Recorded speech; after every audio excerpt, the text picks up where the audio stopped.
So I'm taking off my roof today by myself. Why? I don't freaking know.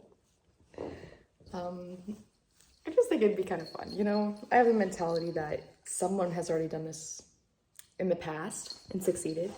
So why can't I try it and succeed? Plus, I got the best helper around.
a month and a half since I started roofing the house. I thought it was gonna take 4 days. It took a month and a half. And let this be known, there was times when I took entire weeks off, when I got really nervous or really scared and I didn't know how to continue on a certain aspect. I found so much rot when I took off all the shingles and the paper that I was like, what do I do from here? So I spent a week and a half not touching my roof, with it just being completely bare, just trying to figure out what I need to do from here. I had contractors come over and they basically were like, no, we're not gonna do that work. We want to do the full roof, right? It didn't make sense for them to just do the sheathing on the roof. And honestly, it was pretty scary. But then I had my husband's grandpa come over and a family friend of ours come over, and we knocked it out in 8 hours. We re-sheathed the entire roof with plywood in 8 hours. I was like, I waited a week and a half to spend 8 hours of time of work, and now it's like completely good. There's also a lot of things I didn't film, like not on purpose, but like some days when I just went by myself, I just like went and just started. And I didn't think about setting up a camera or doing things. So you guys don't see any of like cutting up of the siding, like taking out all this like flashing or adding the flashing.